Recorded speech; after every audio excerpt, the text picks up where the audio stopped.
Buenas. Lo que vamos a hacer hoy es una clase de repaso para el primer examen parcial. Vamos a cubrir los temas de fluidos, movimiento oscilatorio, movimiento ondulatorio y superposición de ondas.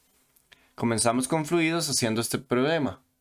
El problema dice, un tubo de Venturi tiene un diámetro de 45 milímetros y en la reducción se tiene un diámetro de 26 milímetros. Si se mide un descenso en la presión de 45 kilopascales, encuentre el caudal que pasa por el tubo. Es un problema clásico de tubos de Venturi.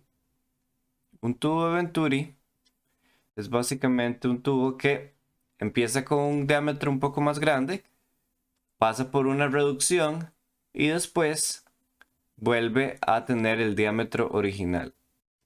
En nuestro caso, entonces tendríamos que este extremo, ¿verdad? Sería 45 milímetros de diámetro y para la reducción tenemos un diámetro de 26 milímetros. Para los puntos que vamos a usar para Bernoulli, podemos escoger un punto cualquiera en la parte de tubo más grueso y un punto cualquiera en la parte de tubo en la reducción. Y por tanto, bueno, pues escribimos las variables. Presión, velocidad, altura. Para ambos puntos. Para presión, no tenemos cuánto es la presión aquí. Entonces podemos llamarla presión 1, por decir algo. Presión 1. Y para este punto, tampoco tenemos cuánto es la presión, pero sabemos que hay un descenso en la presión. Y para eso ocupamos ver una ecuación, la ecuación de Bernoulli, para entender un poquito mejor a qué queremos llegar con esto. Y pongámosle los subíndices. Muy bien. De entrada, bueno, podemos decir que están a la misma altura, porque en un tubo de Venturi las diferencias de altura son despreciables, entonces podemos poner como nivel de referencia esta línea. Y por tanto, las alturas iniciales son 0. Tachamos eso de aquí. Podemos ver ahora también que vamos a tener una presión en el punto 1 y una presión en el punto 2. La cuestión es, ¿cómo cambian las presiones debido a la reducción? Una trampa en la que mucha gente cae es pensar, aquí está más comprimido. Entonces, como está más comprimido, ¿verdad? Porque está más confinado, entonces la presión aumenta. Pero no funciona así, porque no hay que pensar en presión como fuerza, hay que pensar en presión más como energía, cuando ya tenemos un fluido en movimiento. Entonces, algo que sí podemos saber es de la ecuación de continuidad. Tenemos que área 1 es igual a velocidad 1 es igual a área 2 por velocidad 2. Ok, entonces tenemos que área 1 por velocidad 1 igual a área 2 por velocidad 2. Y como podemos ver, el área 1 es mayor que el área 2. Entonces, como el área 1 es mayor, la velocidad 1 es menor comparada con la velocidad 2. Porque para que esta igualdad se cumpla, ¿verdad? En el primer punto tengo área grande y velocidad pequeña. Para que se cumpla en el punto 2 yo tengo área pequeña, por lo tanto necesito velocidad grande. Entonces V2 es mayor que V1, pues área 1 es mayor que área 2. ¿Ok? Viendo eso, una forma muy simple de verlo es que el agua tiene que apresurarse, porque si por aquí está pasando 5 litros cada segundo, entonces aquí esos 5 litros pueden pasar tranquilos, pero aquí como hay menos espacio por donde pasar, los 5 litros tienen que pasar más rápido. Entonces es una forma de visualizarlo. Y por tanto la velocidad en 2 va a ser mayor. Como la velocidad en 2 va a ser mayor, entonces la energía cinética va a ser mayor también. Entonces la energía cinética aumenta, por lo tanto la presión tiene que disminuir para compensar. Porque esto es una constante. Entonces la presión aquí, ¿verdad? Es un valor inicial y la energía cinética es un valor inicial. Si la energía cinética aumenta, entonces la presión tiene que disminuir para compensar. Por tanto, la reducción de la presión me dice que la presión 2 va a ser igual a la presión 1 menos 45 kilopascales. Y luego vamos a tener la velocidad en 1, no la conocemos, ni la velocidad en 2 la conocemos. pero sí sabemos la ecuación de continuidad. Y sabemos que la ecuación de continuidad también se puede escribir de esta manera. Para cada velocidad. Por tanto, velocidad 1 va a ser igual a caudal entre área 1. Y velocidad 2 va a ser igual a caudal entre área 2. Entonces eso es lo que vamos a escribir. Caudal entre área 1. Caudal entre área 2. Y lo sustituimos en la ecuación de Bernoulli. Noten que ya usamos la ecuación de continuidad al despejar la velocidad en términos del caudal. Entonces ya solo nos queda la ecuación de Bernoulli para usar. Entonces tendríamos presión 1 más 1/2 por la densidad por Q entre A1 al cuadrado. Y recuerden que la altura se cancelaba, entonces pasamos directo al lado derecho. La presión 2 vimos que era la presión 1 menos la reducción, 45 kilopascales, más la energía cinética, 1/2 por ρ por la velocidad 2, que es Q entre A2 al cuadrado. Presión 1 se cancela con la presión 1, no porque no la conocemos, pero solo conocemos la reducción. Y pues pasamos este 45 a este lado para que se vuelva positivo. Y pasamos esto de lado, entonces me quedaría 1/2 de ρ por Q al cuadrado por 1 entre área 2 al cuadrado menos 1 entre área 1 al cuadrado. Lo que quiero despejar yo es el caudal. Entonces paso a multiplicar este 2. 2 por 45 kilopascales. Paso a dividir la densidad del agua y también las áreas. Recuerden que como estas áreas están en una resta, yo no puedo simplemente pasar a multiplicar, ¿verdad? Tengo que pasar a dividir todo este paréntesis. Entonces tendríamos que la densidad del agua sería ρ por todo ese paréntesis.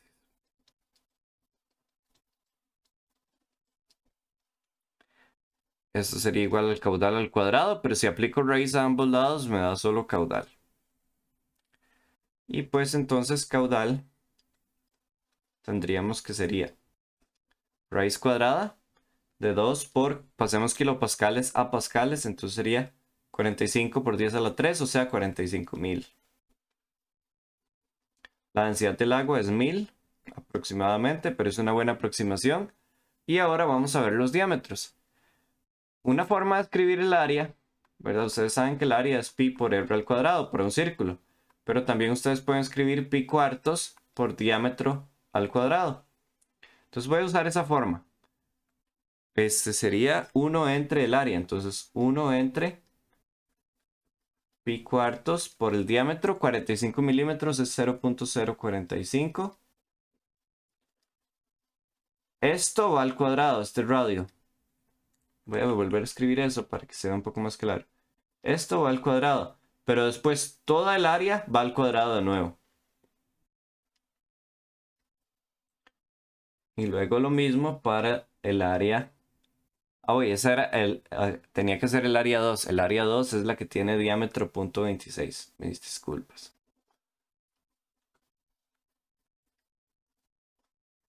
Y luego para este sería similar. Pi cuartos por 0.045 al cuadrado.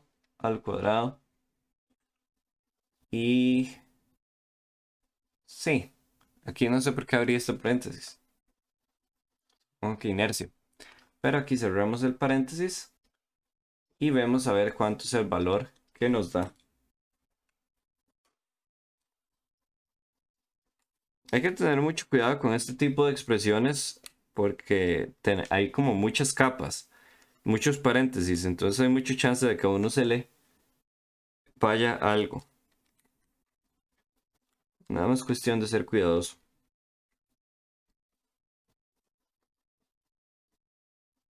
En especial esta parte de las áreas. Otra cosa que se puede hacer, ¿verdad? Es calcular las áreas primero. Y después de que ya tengo calculadas las áreas, nada más sustituyo el área al cuadrado.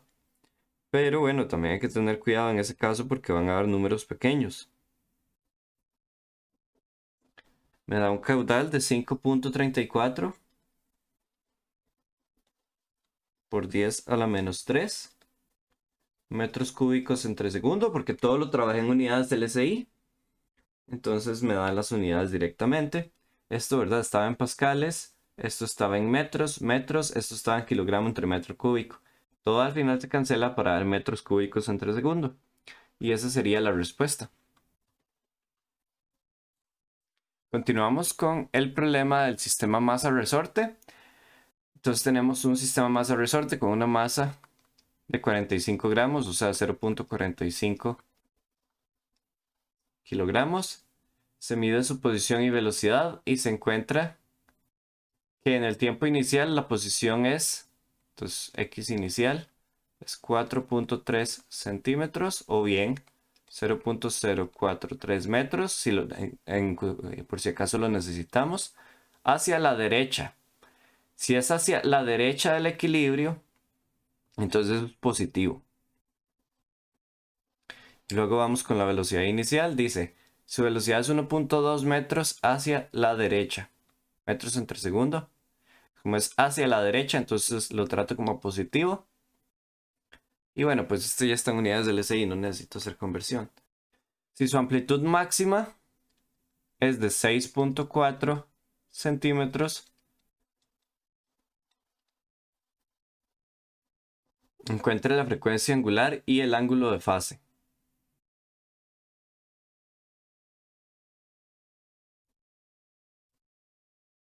Muy bien.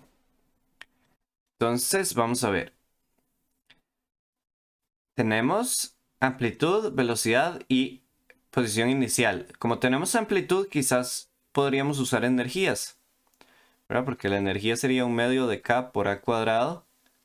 Es igual a un medio de K, X inicial al cuadrado, más un medio de M, V inicial al cuadrado, ¿verdad? La energía potencial inicial más la energía cinética inicial tienen que ser iguales a la energía total. Ahora, no tenemos K, pero el truco es multiplicamos por 2M por 2 entre M a ambos lados. Entonces va a quedar A cuadrado es igual a... no, perdón. Más bien sería mejor dividir entre K. Y ahorita vamos a ver por qué. Dividir entre K y multiplicar por 2. Entonces me quedaría que A cuadrado es igual a X inicial al cuadrado más M entre K por V0 al cuadrado. Recordemos que omega al cuadrado es igual a K entre M. Por lo tanto, esto es 1 entre omega al cuadrado. Entonces tendríamos A cuadrado es igual a X al cuadrado más V inicial entre omega al cuadrado. Y vean que aquí podemos encontrar la velocidad angular. ¿Por qué fue que yo decidí usar esta ecuación? Porque tengo muchos datos de posición y de amplitud. Entonces algo me iba a ayudar de alguna forma. Yo, ¿verdad? Fácil, yo pude haber pensado, es que no tengo la constante del resorte, entonces ¿cómo lo voy a hacer? Y bueno, pues es válido, sí. Pero quizás a veces despejando uno se le puede eliminar algo que uno no tiene. Igual esta ecuación también es una que está en el libro, ¿verdad? Puede ser que ya la hayan visto. Y como la tenemos, entonces podemos despejar omega. Entonces, a cuadrado menos x al cuadrado, inicial al cuadrado es igual a v al cuadrado entre omega al cuadrado. Pasamos v a multiplicar y esto a dividir. Entonces me quedaría v al cuadrado es igual a v0 al cuadrado entre al cuadrado menos x0 al cuadrado. Por tanto, omega es igual a v0 entre raíz de al cuadrado menos x inicial al cuadrado. Y podemos ver que omega entonces sería, sustituyamos aquí los valores, 1.2 metros entre segundo. Y aquí sí sería mejor trabajar en metros, aquí se me olvidó poner el metro. 0.064 al cuadrado menos 0.043 al cuadrado. Y ambas sacan una unidad de metros de la raíz cuadrada. Y el resultado sería, vamos a ver cuánto es, 25.3 radianes entre segundo. Entonces ya tenemos la frecuencia angular. Con la frecuencia angular podemos despejar el ángulo de fase. Entonces tendríamos que x inicial es igual a 4.3 centímetros. Y esto es igual a por coseno de omega por 0 más pi. ¿Ok? La cuestión es, ya tenemos la amplitud y ya averiguamos omega. Entonces de aquí podemos despejarlo, muy probablemente. Aunque bueno, de hecho omega no lo necesitamos porque como está multiplicado por 0, entonces tendríamos esto de aquí. Y por tanto tendríamos que coseno de phi es igual a 4.3 centímetros entre A. Que A lo tenemos en centímetros también. Lo vamos a trabajar en centímetros para que se cancelen los centímetros. 6.4. Se cancelan los centímetros. Y esto pues me da un número. Vamos a ver cuánto es ese número.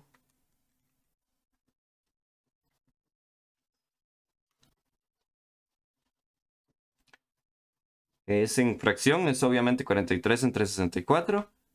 Pero es aproximadamente 0.6719.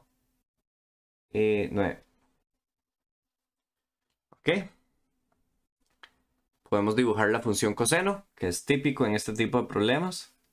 Dibujando la función coseno, ¿verdad? Recuerden que empieza en 1, cruza por el origen, luego llega a -1, cruza por el origen de nuevo, y luego vuelve a 1 para empezar el ciclo otra vez. ¿Ok? Y los puntos son pi medios, este es pi, este es 3 pi medios, y este es 2 pi, ¿verdad? Y este es 0. Ahora, ¿en qué puntos coseno cruza por 0.6719? Entonces podemos decir que 6.6719 está por aquí. Y nada más intersecamos, ¿verdad? La función coseno. Vemos que tenemos dos puntos de intersección. Uno con pendiente negativa y uno con pendiente positiva. Entonces me dicen que la velocidad es hacia la derecha, o sea, la velocidad es positiva. Entonces es este de aquí. Muy bien. Ahora la cuestión es cómo obtenemos ¿cómo se dice? ¿Cómo obtenemos el ángulo? Entonces, coseno a la -1 de pi, perdón, del número más bien, 0.6719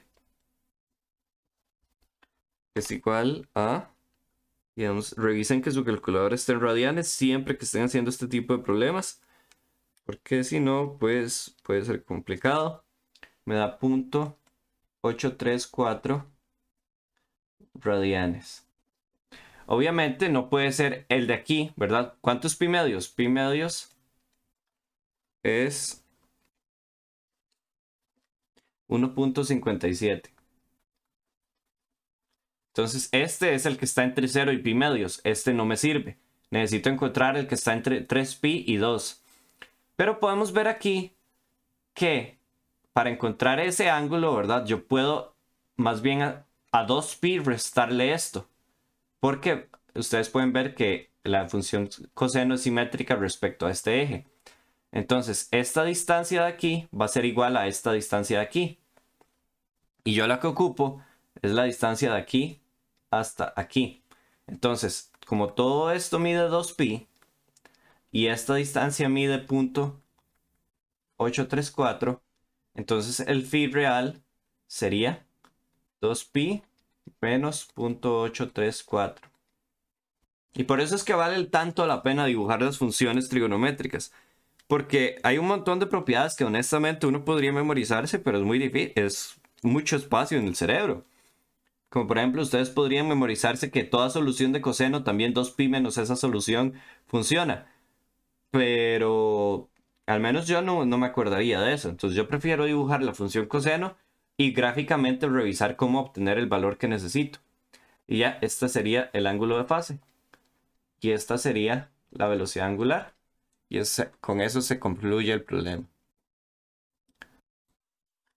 Seguimos con un problema que es simbólico, ¿verdad? Es de manipulaciones simbólicas. En este problema dicen, una fuente sonora de potencia P emite un sonido capturado en un punto a una distancia R1 con un nivel de intensidad beta 1 y luego otro punto R2 con una intensidad beta 2. Encuentra una relación entre la diferencia de niveles sonoros delta beta y las distancias. Luego, utiliza esta ecuación para responder cuál es el descenso en nivel sonoro cuando se duplica y se triplica la distancia. Perfecto.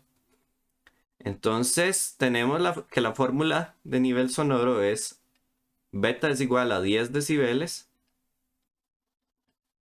por el logaritmo en base 10 de la intensidad entre la intensidad o el umbral auditivo, ¿verdad? Y sub 0, solo por si acaso no lo vamos a necesitar, pero es 10 a la menos 12 watts entre metros cuadrados. Entonces, como me están pidiendo la diferencia, yo lo que voy a hacer es plantear la ecuación para ambos casos. Entonces, beta 1 es igual a 10 por el logaritmo en base 10 de la intensidad 1, que no la conozco todavía, pero nada más estoy planteando la ecuación. Tal vez algo más adelante me ayude a obtenerlo. Y beta 2 sigue una idea similar. Algo importante en este tipo de problemas simbólicos es, a veces puede ser que en el procedimiento aparezca una variable que ustedes no tienen. Y claro, ustedes podrían sustituir aquí, porque como tenemos ustedes podrían decir I1 es igual a potencia entre 4pi R1 al cuadrado. E I2 es igual a potencia entre 4pi R2 al cuadrado. Entonces podemos sustituir esto aquí. Es una forma válida. Otra forma válida es restar este entre este de una vez y utilizar propiedades del logaritmo. ¿Ok? Ustedes pueden usar la que quieran. Yo les dejo de tarea que usen esta. Sustituir esto aquí y trabajar la resta. Yo voy a hacer la otra forma. Voy a restar beta 2 a beta 1. Entonces me va a quedar 10 decibeles logaritmo de I2 entre I0 menos 10 decibeles logaritmo. Y aquí ya estoy dejando de escribir logaritmo en base 10, pero ese es el, para que lo tengan en mente, ese es el que estamos trabajando. Entonces aquí tenemos como factor común 10. Entonces sacamos como factor común 10 decibeles. Y me queda aquí adentro logaritmo de I entre I sub 0. I2, perdón. Menos logaritmo de I1 entre I sub 0. Y ahora podemos usar las leyes del logaritmo que me dicen que si yo tengo una resta de logaritmos, podemos unirlos en un solo logaritmo bajo una división. La voy a escribir aquí por aparte para que la recordemos. Si yo tengo logaritmo de A menos logaritmo de B, esto es igual al logaritmo de A entre B. Y eso es lo que vamos a hacer. 10 decibeles por logaritmo de A, que es este de aquí, entre B. Ahora aquí utilizamos la regla, ¿verdad? De medios por medios, extremos por extremos, este por este y este por este.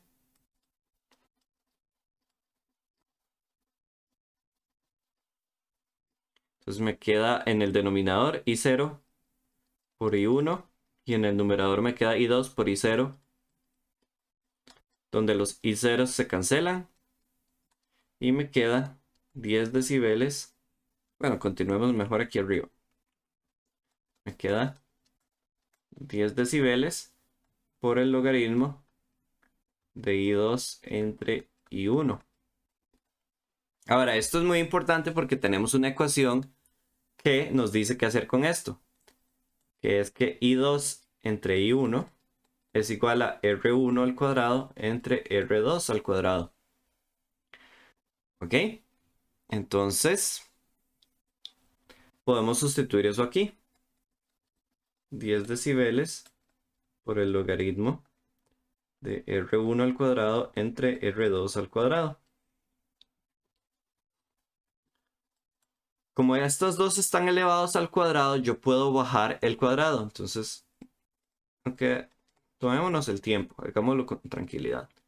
R1 entre R2, ambos al cuadrado. Este cuadrado, utilizamos la otra ley de logaritmos que dice que el logaritmo de a a la r, ¿verdad? Una potencia es igual a r por el logaritmo de a. Y bajamos este 2 y multiplica ese 10 decibeles y me queda 20 decibeles por el logaritmo de R1 entre R2. Beta 2 menos beta 1 es igual a esto. Como nos están pidiendo reducción, entonces beta 2 tiene que ser mayor, o mejor dicho, beta 2 tiene que ser menor que beta 1. Por lo tanto, R2 es mayor que R1. Entonces, duplicación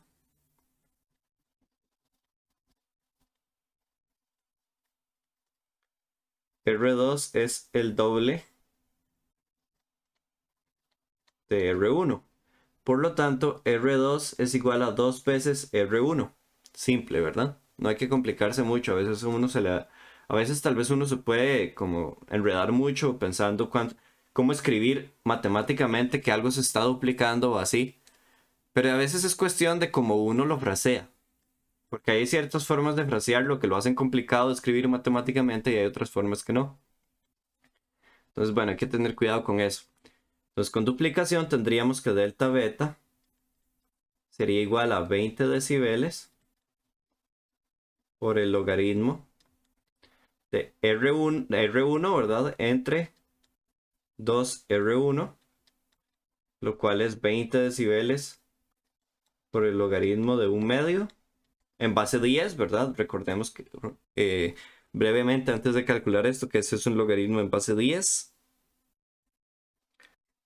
Y pues sería el logaritmo en base 10 de 1/2. Eso es menos 6.02 decibeles.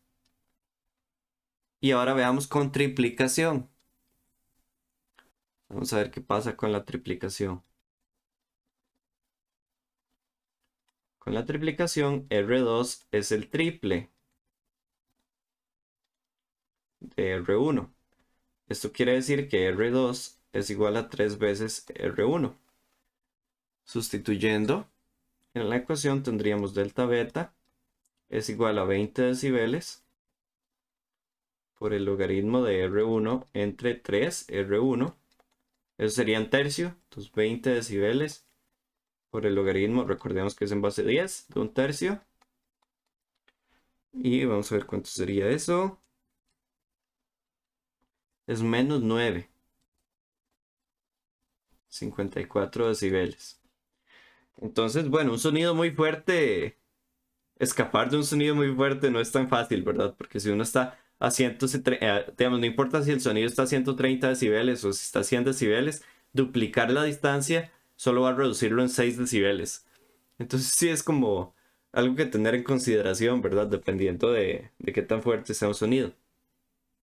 La potencia en este problema en realidad no se usaba, porque la expresión a la que se quería llegar era esta de aquí. Beta 2 menos beta 1 es igual a 20 decibeles por el logaritmo de R1 y entre R2. Esta expresión no está en el formulario, pero es una expresión que les permite tomar atajos si ustedes ya tienen los niveles sonoros y ya tienen las distancias, porque no necesitan entonces calcular las intensidades. Pero por otro lado, ¿verdad? También vale la pena tener toda la información bien organizada, ¿verdad? Y tener potencia, distancia, intensidad, nivel sonoro para cada punto del problema, ¿verdad? Como lo hemos hecho en clase. Ok, entonces con esto finaliza este problema. Este problema, como les dije, es un problema simbólico y pues al final no me tuvieron que dar datos. Y a eso puede pasar, ¿verdad? Un último problema que quiero ver es este sobre cuerdas.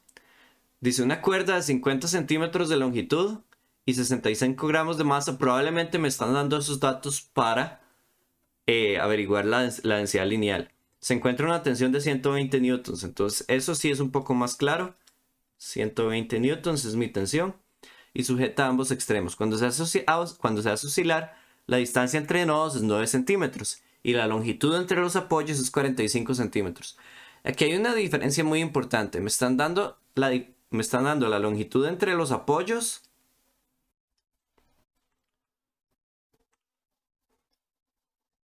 ¿Verdad? Que me dicen que es 45. Pero como ustedes probablemente ya vieron en el laboratorio de física 2, hay una diferencia entre la longitud de la cuerda que está tensa y la longitud de la cuerda total. Porque aquí yo puedo tener extremos de la cuerda que estén libres, ¿verdad? Porque el apoyo necesita de dónde agarrar, básicamente. Entonces, la cuerda total mide 50 centímetros. Entonces, para obtener la ansiedad lineal, se usa la masa total entre la longitud total. Entonces, 0.065 kilogramos entre la longitud 150 centímetros. Entonces, 0.50, perdón. Sí, 0.50 metros. Y esto sería... Pude haber hecho letra más bonita ahí, siento yo. Pero bueno. Lo importante es que se entienda, creo. 0.13 kilogramos entre metro. Entonces ya tenemos tensión y ya tenemos mu. Entonces ya podemos obtener la velocidad de la onda. Aquí lo que estoy haciendo es ganar puntos, ¿verdad? Porque todavía no he empezado a resolver la pregunta que me están diciendo. Nada más estoy obteniendo valores con las cosas que tengo. Entonces la velocidad sería tensión entre mu. Y bueno, es válido. A veces uno no sabe qué hacer, ¿verdad? En medio del estrés de un problema o algo así. Entonces tal vez calcular cosillas puede ser que le ayude a uno a encontrar qué es lo que hay que hacer. Al rato uno ya termina el problema y ni se da cuenta. 30.38 metros entre segundo. Bueno, pues qué bonito. Tenemos todos estos datos, pero... ¿ahora qué? ¿Verdad? Bueno, continuemos a ver qué sucede, qué nos encontramos. Cuando se hace oscilar, la distancia entre nodos es 9 centímetros y la longitud entre apoyos es 45 centímetros. Para la cuestión de la longitud entre nodos, hay dos formas de verlo, ¿verdad? Recuerden que un nodo, ¿verdad? Tenemos aquí nodo y tenemos que entre nodos siempre hay un antinodo. Vean los colores patrios. ¿Ok? Entonces, en el antinodo tenemos amplitud máxima y en los nodos tenemos estos puntos, ¿verdad? Ahora, la cuestión es, la distancia entre nodos es la mitad de una longitud de onda. Entonces podemos obtener la longitud de onda como la distancia entre nodos. Y con la longitud de onda podemos obtener el n. O también podemos pensar en cuántas veces cabe la distancia entre nodos en la longitud total. Entonces podemos pensar que tenemos 45, ¿verdad? 45 de longitud. 45 centímetros de la longitud entre los apoyos. Y vamos a ver. Yo aquí ubico 9. Y después ubico otros 9. Y después ubico otros 9. Ahí llevo 27. Ubico otros 9, 36. Y ubico otros 9, llego a 45. Entonces me caben 5 distancias entre nodos.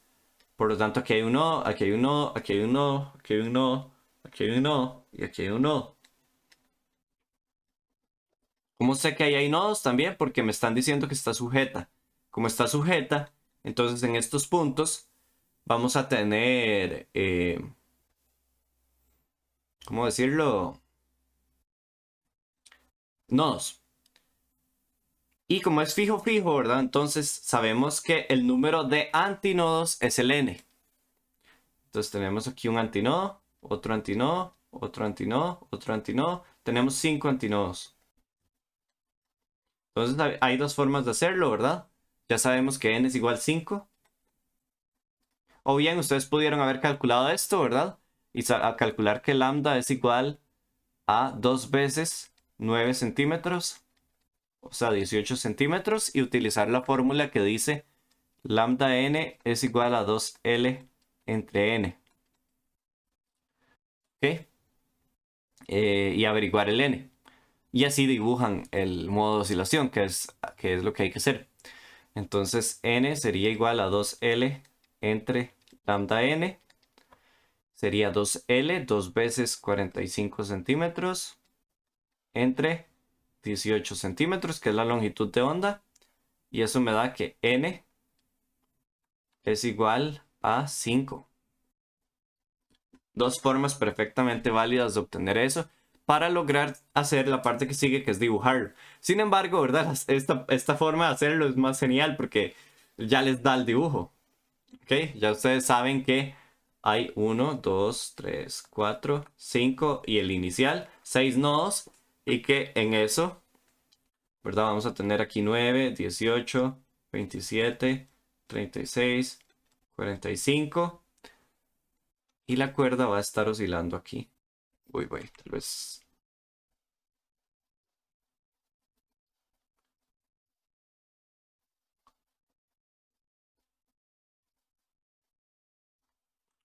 No me está saliendo el dibujo, ¿verdad?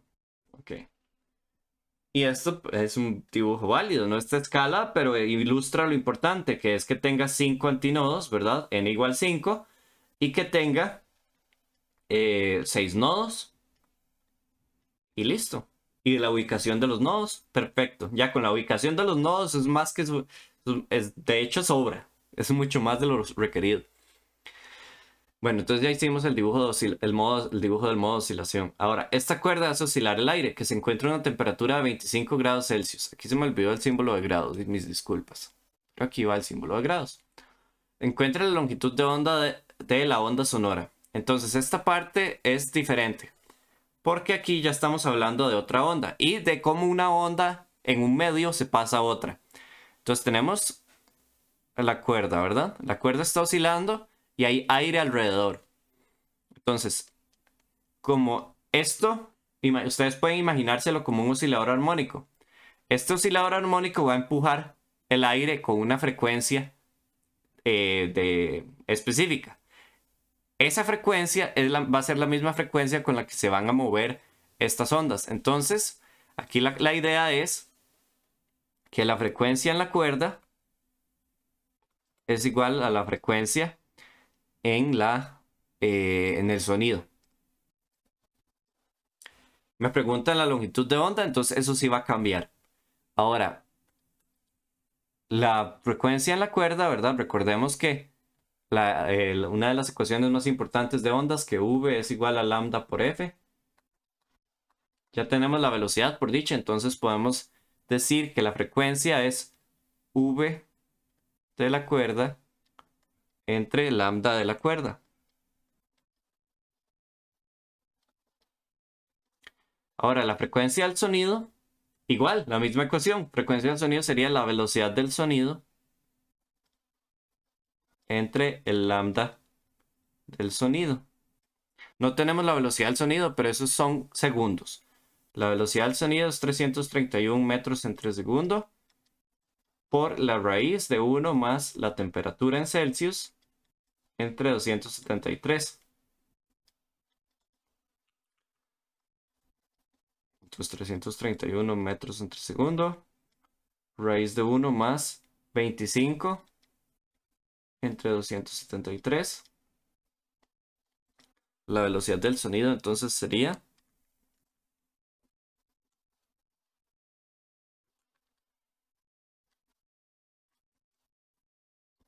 346 metros entre segundo. Y pues de aquí queremos despejar la longitud de onda del sonido, entonces la pasamos aquí. Voy a hacer un poco más despacio porque esto lo puse muy abajito.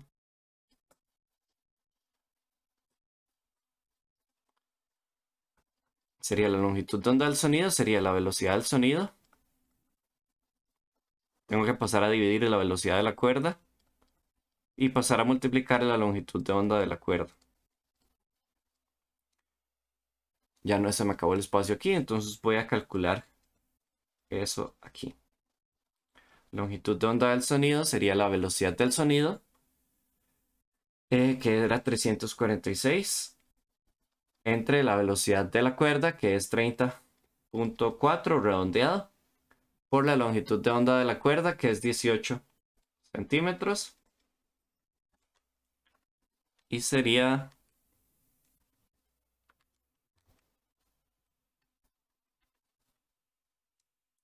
204. Bueno, pongamos 205 redondeado. Esa sería la respuesta. Obviamente lo pudieron haber hecho también calculando la frecuencia. Y calculamos la frecuencia solo por curiosidad. La frecuencia en la cuerda sería igual a la velocidad de la cuerda, que es 30.4, entre la longitud de onda de la cuerda, que es 0.18 metros, porque aquí ocupamos que las unidades de metros se cancelen.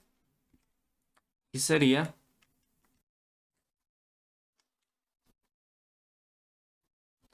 169 Hz. Lo cual obviamente lo pueden sustituir como la frecuencia del sonido y despejar de ahí la longitud de onda del sonido. Es otra forma válida de hacerlo. Perfecto, con esto terminamos la materia. Digo, sí, bueno, la materia que entra para el primer examen, ¿verdad? Con los problemas de repaso. Ok, espero que les sirva bastante la clase y muchas gracias por ver el video. Que tengan un buen día, tarde o noche.